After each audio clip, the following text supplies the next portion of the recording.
versículo 5, e nós temos um título para essa mensagem. Vou ver se eu me lembro aqui os títulos das outras mensagens. No capítulo 1, o título foi: O amor divino não nos isenta de responsabilidades. E o título do capítulo 2 foi que o amor divino é o paradigma das nossas alianças. Parte 1 e parte 2. Hoje, o capítulo 3, o amor divino restaura nossa aliança com Deus. Vamos repetir? O amor divino restaura nossa aliança com Deus. Isso aí, a parte 1, que depois nós vamos falar aí a partir do versículo 6, que é até o 18, que são 18 versículos, esse texto aí. Então nós já oramos, e como hoje nós vamos nos ater a 5 versículos, então vamos ficar de pé para a gente ler, tá bom? Eu vou ler aqui, como sempre, na minha versão, que é a King James, que diz assim: Eis que eu enviarei o meu mensageiro, que preparará o caminho diante da minha pessoa. E então, de repente, o Senhor a quem buscais, o anjo da aliança a quem vós desejais, virá para o seu templo, e ele certamente vem, anuncia o Senhor dos exércitos. Contudo, quem suportará o dia da sua vinda? Quem permanecerá de pé quando ele surgir? Pois ele será como o fogo do ourives e como o sabão do lavandeiro. Ele se assentará como refinador e purificador de prata. Purificará os levitas e os refinará com ouro e prata. Assim passarão a apresentar perante o Senhor ofertas com justiça.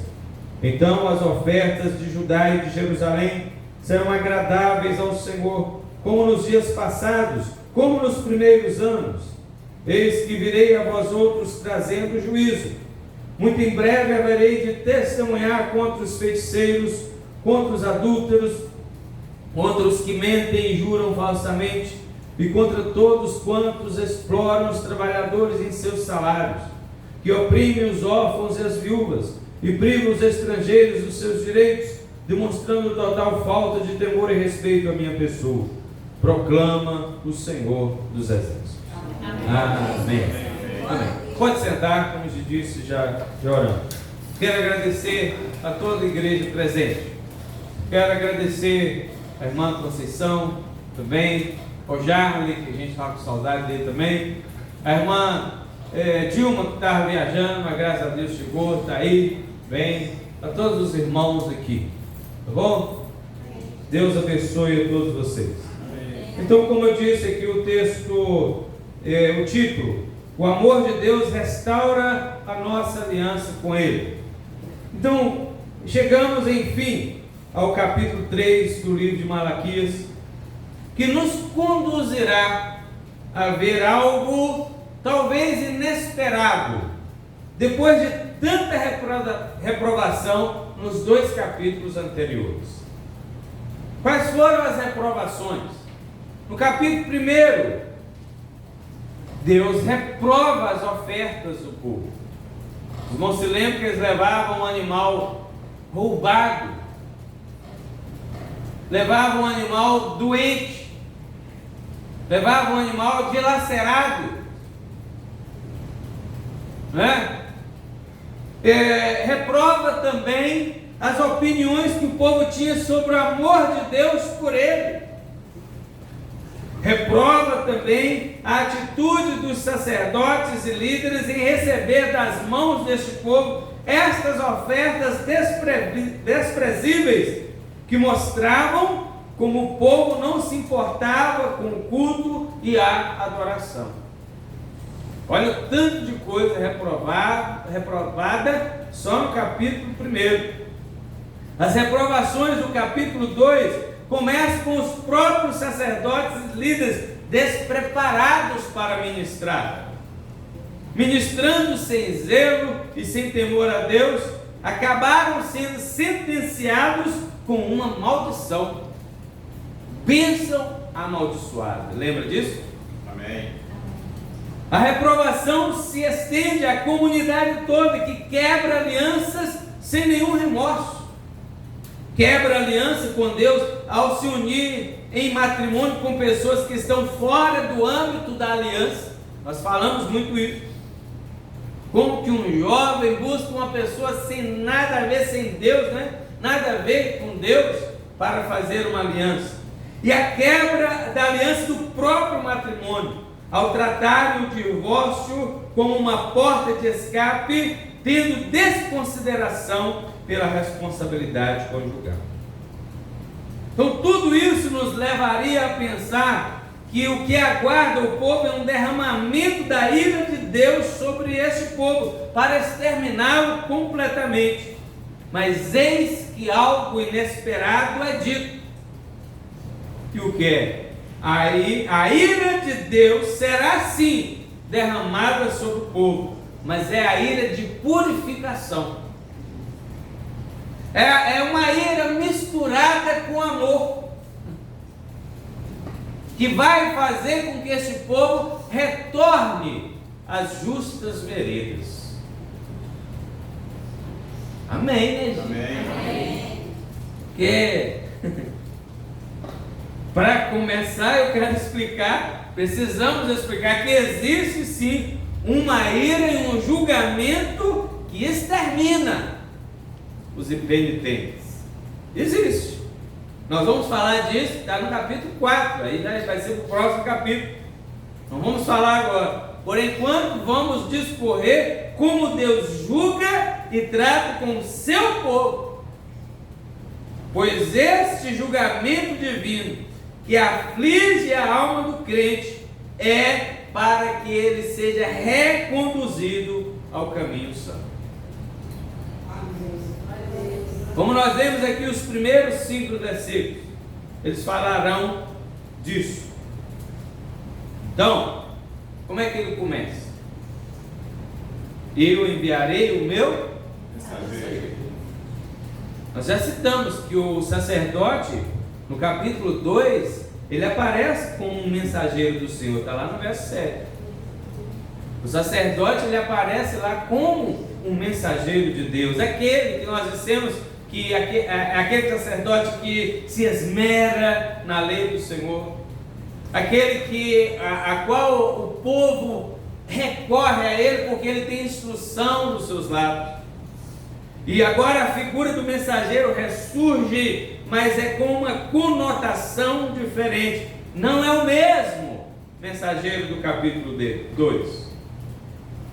Esse mensageiro específico, ele anunciará e preparará a chegada de um outro sacerdote, não um sacerdote comum também, mas do próprio Senhor, o sumo sacerdote eterno.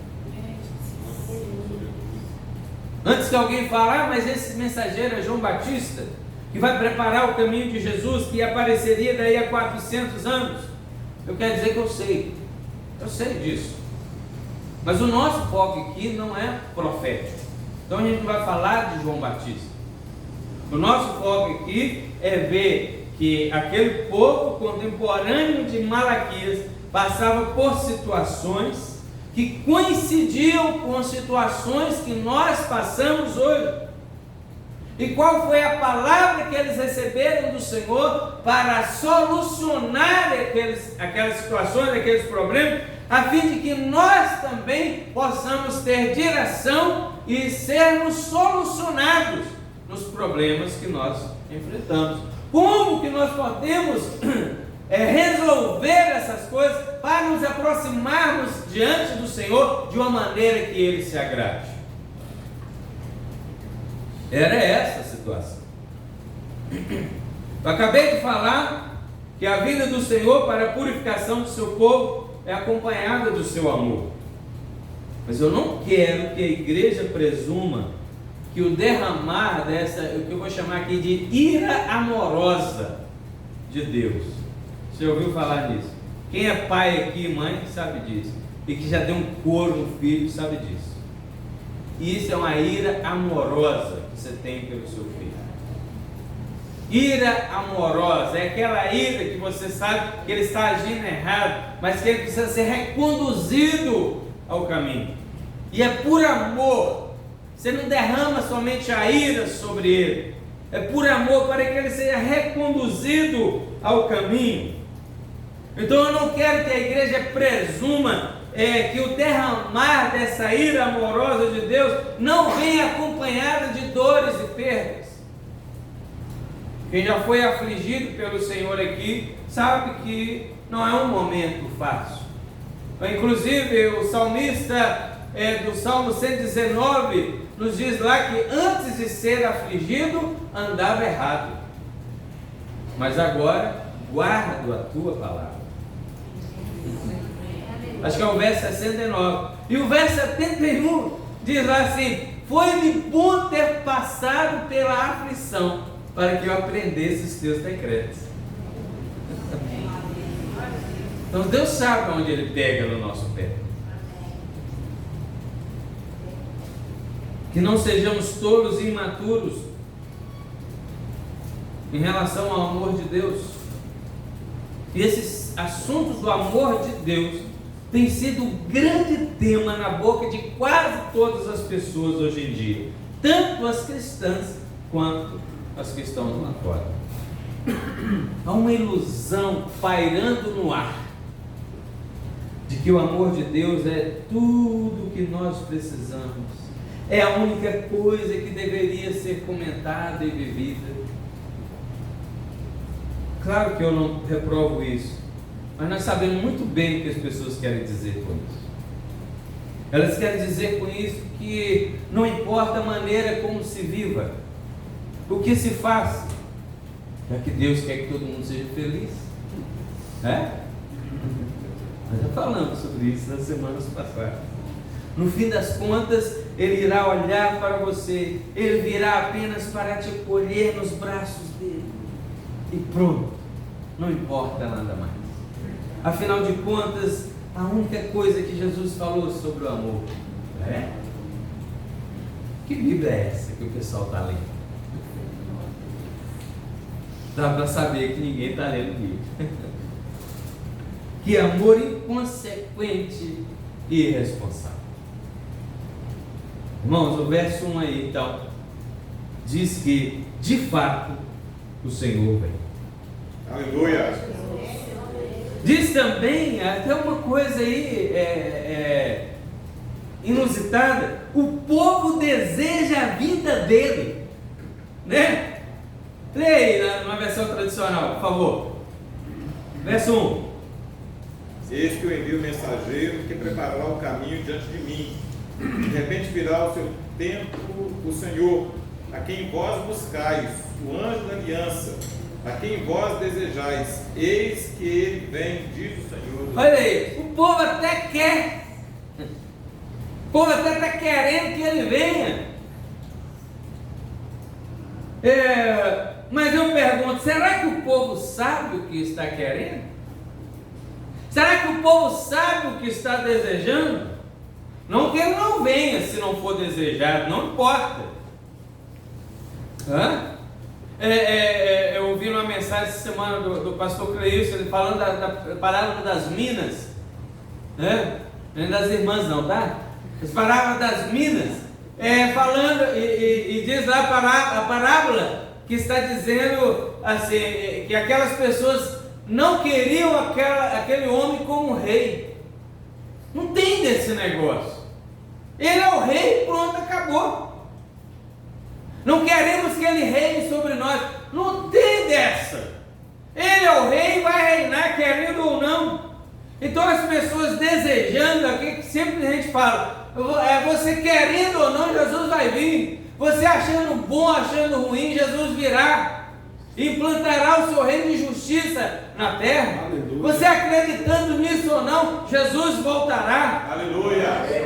Então não que ele não virá se não for desejado, desejando ou não, o Senhor se manifestará. Mas se você sabe o que você está desejando, você tem certeza que você deseja isso? Vejamos uns poucos exemplos do que aconteceu quando o Senhor resolveu visitar a terra. Anotei apenas alguns.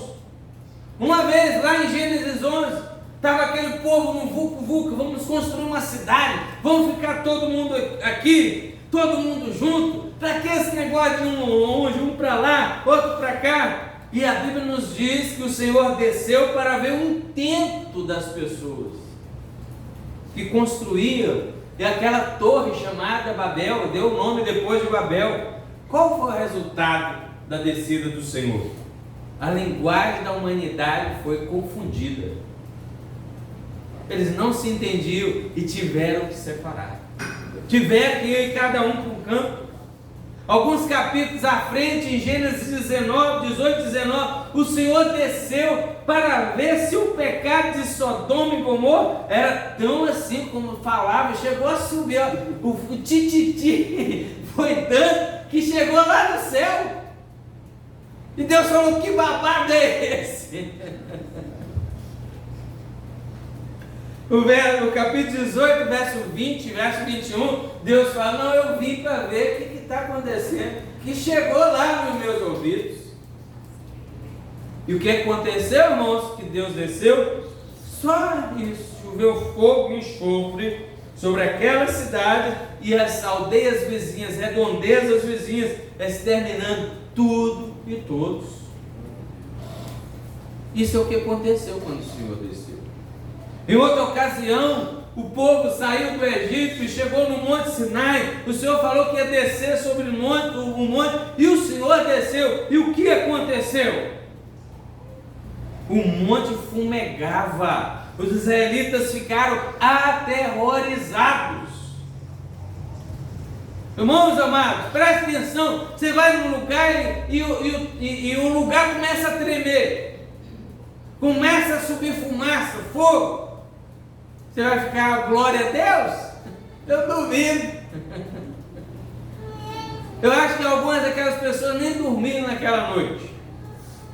Estão aterrorizados que vai ficar. E o Senhor ainda havia dito: quem tocar no monte morrerá. Não é porque Deus estava com raiva, não. É porque Deus queria preservar o povo de ser morto, porque a presença dele estaria ali no monte.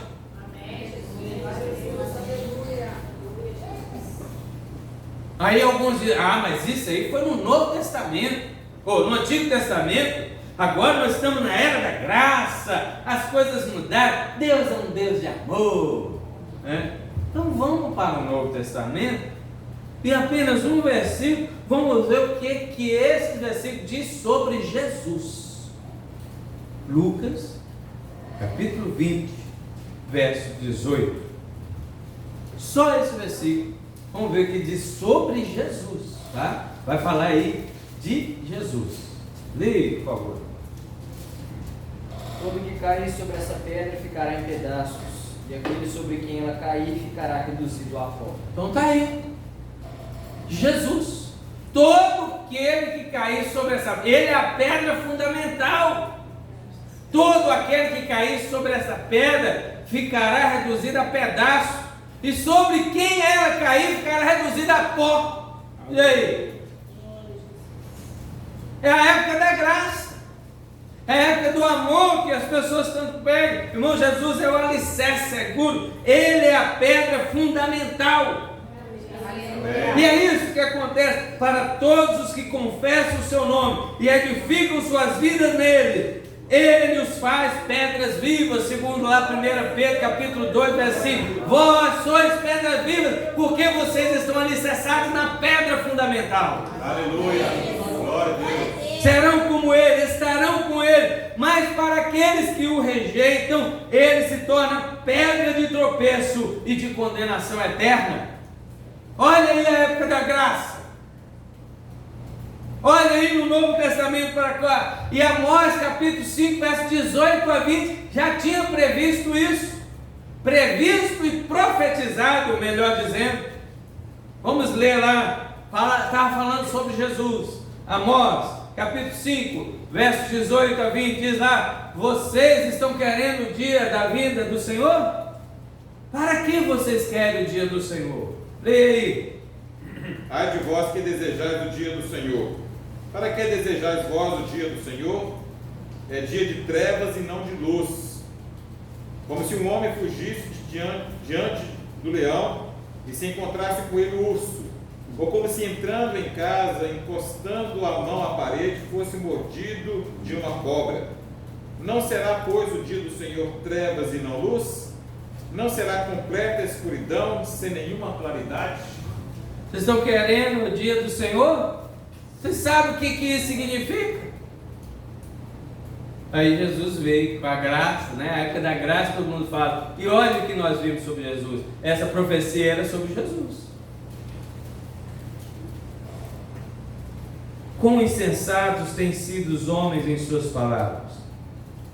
Às vezes você vai falar de Jesus para alguém e a pessoa começa a zombar e diz assim: que nada, senhor. Quando Jesus vier aqui, o povo vai matar ele tudo de novo. Estou zombando. Não é? Eles nem querem saber que, de fato, a primeira vinda de Jesus foi para morrer mesmo. Essa foi a finalidade. Na primeira vinda, mas a sua segunda vinda, ele virá com poder e grande glória. E Mateus 24:30 diz que os povos da terra se lamentarão. Olha a época da graça aí. Ou então eles falam assim: não preocupa não. Eu já conversei com pessoas assim: não, deixa eu com Deus. Quando eu estiver diante dele, eu vou conversar com ele e tudo vai ficar bem. Fica tranquilo. Você está preocupado demais. Eles mal sabem, ou não sabem, não sabem de nada, não sabem que na vida de Cristo ninguém mais terá a palavra. Ele se assentará no trono como juiz, no seu trono branco, e os que não estiverem em Cristo serão réus. Não terão a palavra. Réus não falam nada, só ouvem a sentença. Ou então fala assim: nada, não precisa se preocupar, porque Deus é um Deus amoroso, no fim das contas Ele vai salvar todos. Não é isso? Esse dia tem até uma pastora pregando aí que até Satanás no fim das contas vai ser salvo. Tá vendo? O negócio de pastora não dá certo? Claro que não é por causa disso, né, irmão? Mas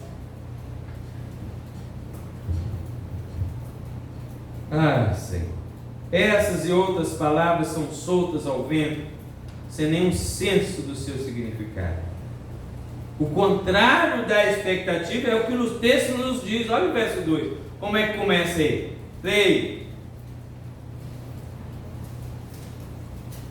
Verso 2, Malaquias 3. Mas quem suportará o dia da sua vinda? E quem subsistirá quando ele aparecer? Porque ele será como o fogo do olives e como o sabão do lavandeiro. Isso aí, o contrário ao que vai acontecer. Quando ele vier, quem suportará o dia da sua vida? Todo mundo está se achando aí agora que é o tal, e que é isso e aquilo, e que faz o que quer, e que é rebelde, que eu penso assim mesmo, mas no dia que o Senhor voltar, eu quero ver se você vai ficar sustentando essa conversa. Quero ver quem vai aguentar. Pois ele não virá na concepção de amor que as pessoas estão tendo. Ele virá como o fogo do ourives. Está aí. Como o sabão do lavandeiro. O fogo do ourives é diferente dos outros fogos, ou dos outros tipos de fogo, irmão. Fiz uma rápida pesquisa e descobri que a temperatura até varia lá, quando o elemento, né, está sendo purificado. Por exemplo, eu olhei a fusão, a temperatura de fusão de purificar o tungstênio é de 3.422 graus. O de cobre é menos, é 1.085 graus. Mas está 35 graus e aqui o pessoal já está morrendo. O do cobre, a fusão, né, a temperatura de fusão do cobre é de 1.085 graus. A da prata é 960 graus. Baixou, tá bom? Tá bom? Põe o dedo lá. O do ouro é 1.063 graus. e assim por diante. Eu peguei só essas aí. E o sabão dos lavandeiros, que o texto está dizendo aí, ele era diferente do sabão que nós conhecemos hoje. Ele continha substâncias alcalinas, algumas versões dizem potássio ou até lixívia, que removia a sujeira. Assim que o tecido estava embebido em água e com o sabão, o lavandeiro batia no tecido para remover as impurezas. As irmãs aqui da minha época sabem, quem já lavou roupa no rio, vocês lembram, irmão? Já lavou roupa no rio, como é que é? As roupas eram batidas na pedra para retirar a sujeira. Vocês lembram disso muito bem? Nós nos lembramos disso muito bem. Por isso que eu disse, eu tenho dúvida se o povo sabe o que está desejando. Eu acho que assim eles não desejam não. Mas eu sei que há um povo, o povo de Deus deseja a vinda dele. Amém. Eu sei que você deseja a vinda do Senhor. Amém. Mesmo que seja assim, porque nós estamos no tempo em que viver em santidade, em fé e em temor do Senhor tem sido um enorme desafio, meus irmãos.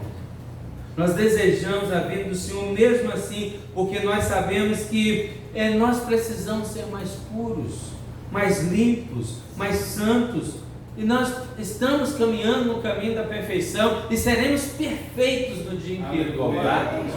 E por isso que nós desejamos. Aleluia.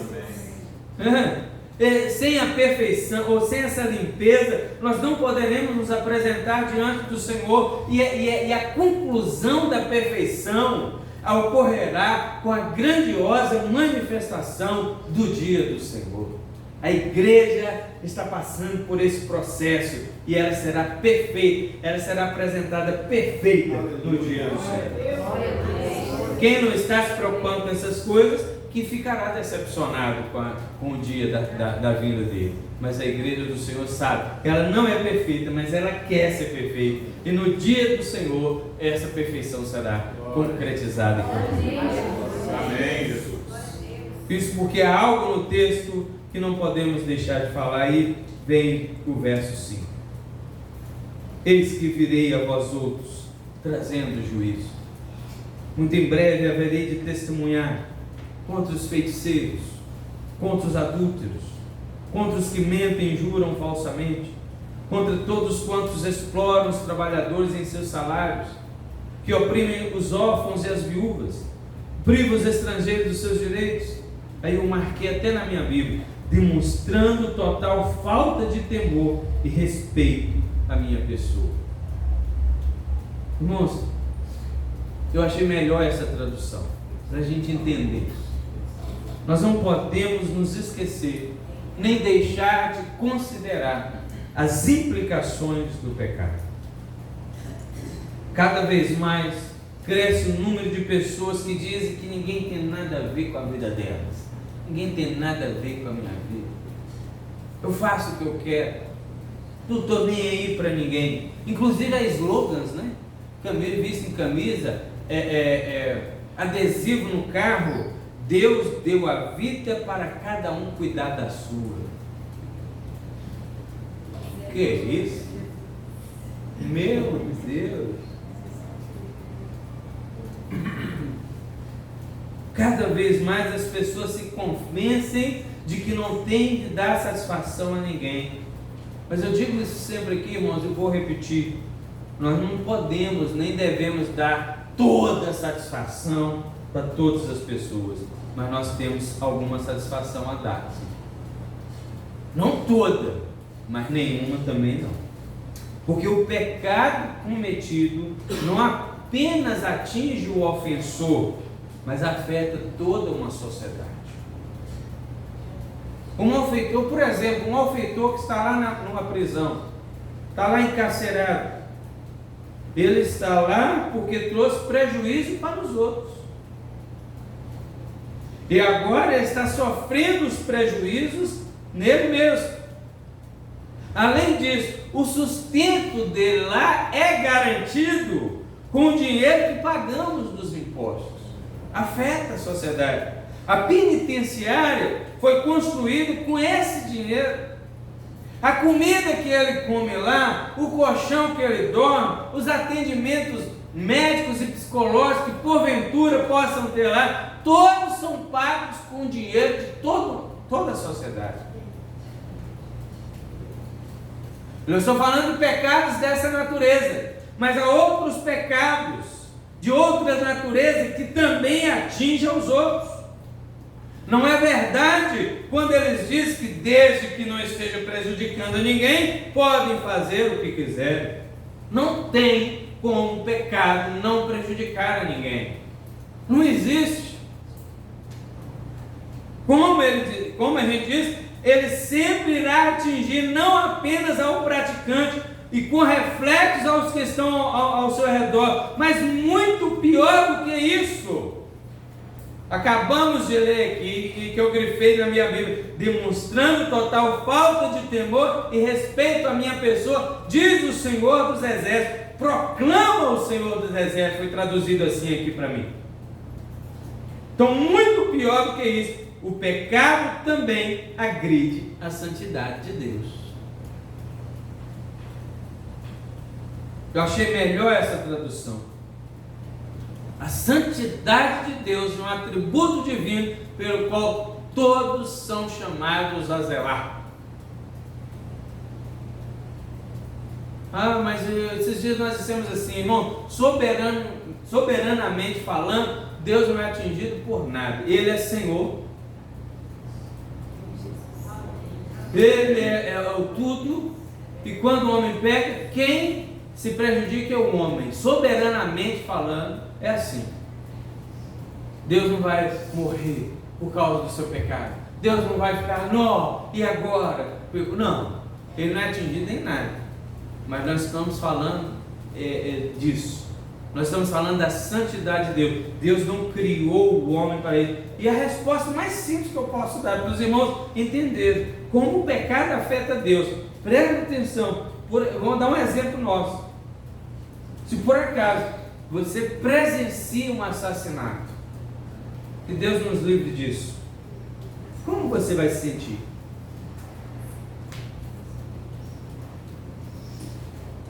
Mas vamos para a mente. Se você presencia um roubo, mesmo que não tenha sido furtado nada de você, porque quando algo é furtado da gente, a gente fica tremendo, né? A gente fica se sentindo inseguro, não é? Mas quando você estiver vendo alguém furtando algo de outro, como você se sente? Um misto de sentimentos entra aqui, de justiça, de querer poder fazer alguma coisa, não é? De desejar até que faça o mesmo, muito mais com o malfeitor. É o sentimento de justiça que passa, de Deus descer até um raio lá na cabeça do cabra. São sentimentos de medo, porque aquilo poderia ter acontecido com você também, e você não saber, tem que ter alguma reação. E se nós que somos pecadores, também, como eles, nos sentimos assim, como você espera que Deus veja esses pecados? São cometidos dia a dia, na frente dele, aos olhos dele. Você está vendo? Como que Deus é atingido? E aí nós temos vários tipos de pecado. Como eu digo sempre, os homens estão dia a dia descobrindo novas maneiras de pecar e irritar a Deus com os seus pecados. Eles desejam mesmo no dia da vinda do Senhor. E como eu disse, repito, se nós nos sentimos assim, como Deus vê? Abacuque vai dizer lá, eu não quis anotar, mas vou falar aqui, vai dizer lá, tu és um Deus que não aguenta ver o mal, não suporta ver o pecado. Tu és, na verdade, está escrito assim, tu és tão puro de olhos, que não aguenta ver o mal, que não suporta ver o mal. Nós não suportamos ver uma injustiça, e Deus? Cometemos uma injustiça, a gente fica envergonhado, porque a gente sabe que o Senhor está olhando. Aí o que nós temos que fazer? Ô Senhor, pelo amor de Deus, tem misericórdia, me perdoa. Mas o mundo que não está nem aí para Deus, que não recorre a Deus para nada, olha só, irmãos, eles estão imóveis. Mas lembre-se que o título desse sermão é: o amor divino restaura nossa aliança com Deus. Amém. Lembra disso? Eu vou terminar aqui. Nós vamos findar com o versículo 3 e 4. Vamos ler aí de novo, por favor. Agora na sua versão aí.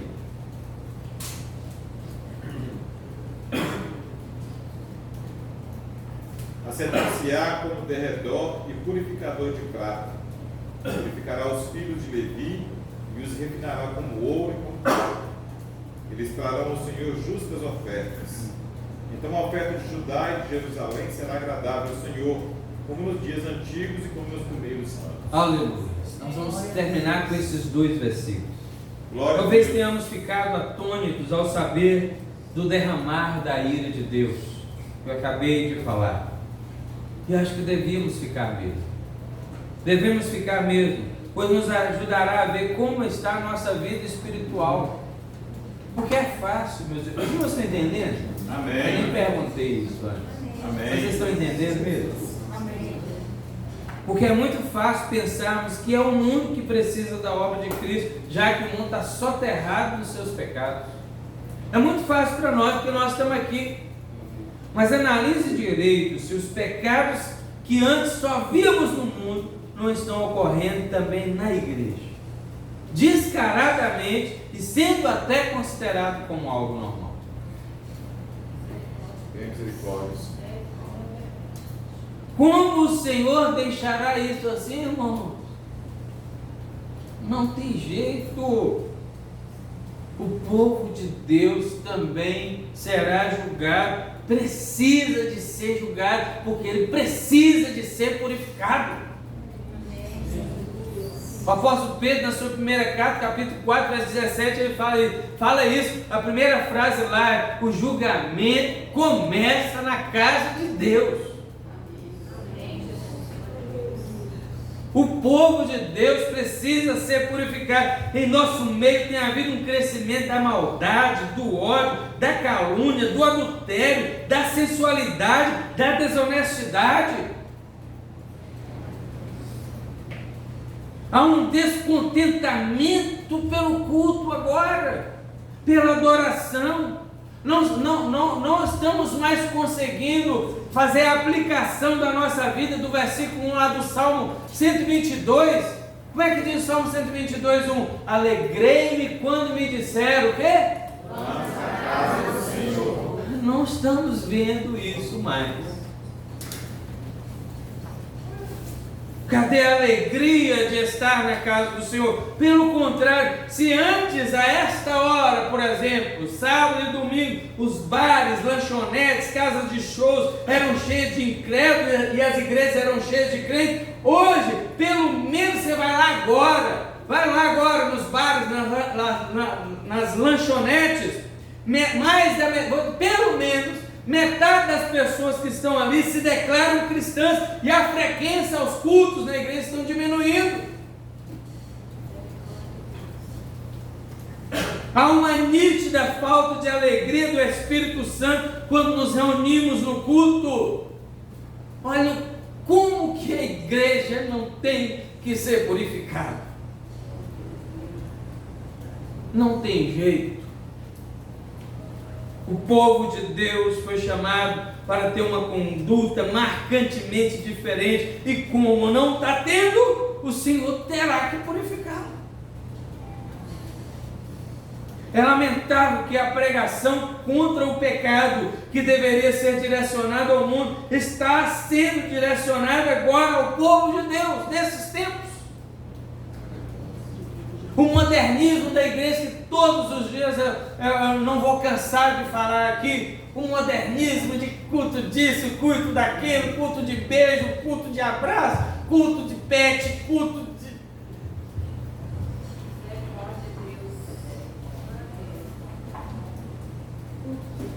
os filhos de Deus precisam ser purificados.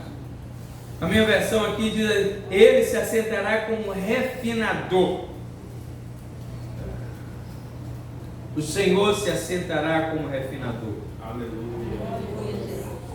Eu não sei quem vai se lembrar que uma vez o irmão Francisco aqui, ele falou uma coisa que me deixou assim, pensativo.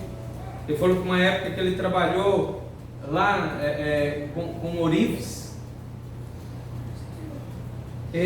o processo de purificação do metal, o purificador, a pessoa que está trabalhando, se senta ali diante do cadinho, do crisol, fixa os seus olhos ali sobre o metal até que ele veja a escória completamente eliminada.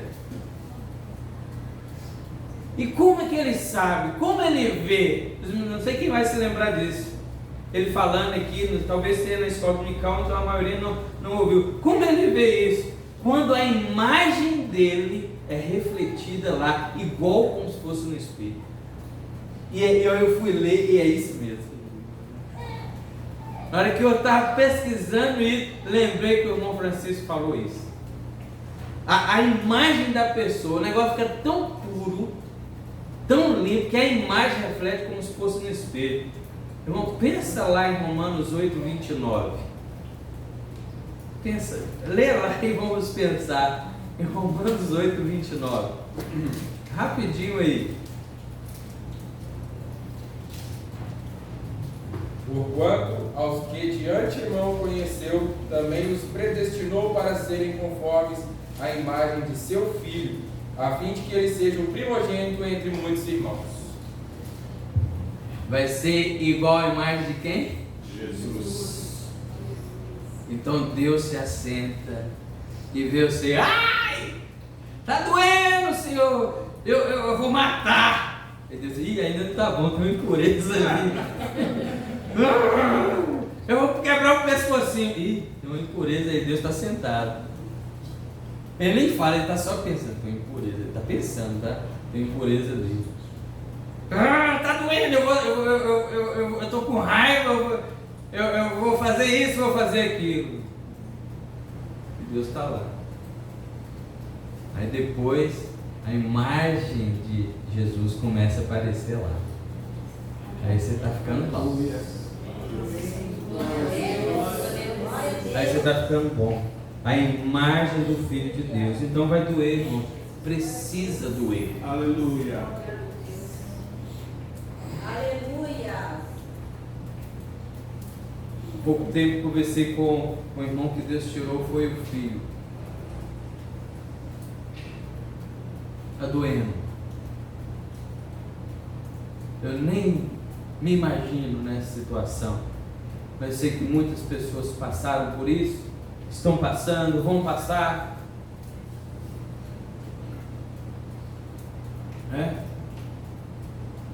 E dói. E dói. Mas o Senhor está dizendo: a impureza tem que sair. Mas após tudo isso, a purificação será concluída. Entre perdas e danos, o Senhor concluirá a sua obra. Amém. Aí o que vai acontecer, meus irmãos? As ofertas que você oferecer serão aceitas de maneira agradável. Lembra aquelas ofertas ruins lá? As ofertas não param não. Deus não está recebendo, então vou parar. Não é para parar, não existe isso. Não se chega ao culto sem ter nada para oferecer, seja o que for. Seus dons que o Senhor te deu estão sendo usados como e aonde? Para quê?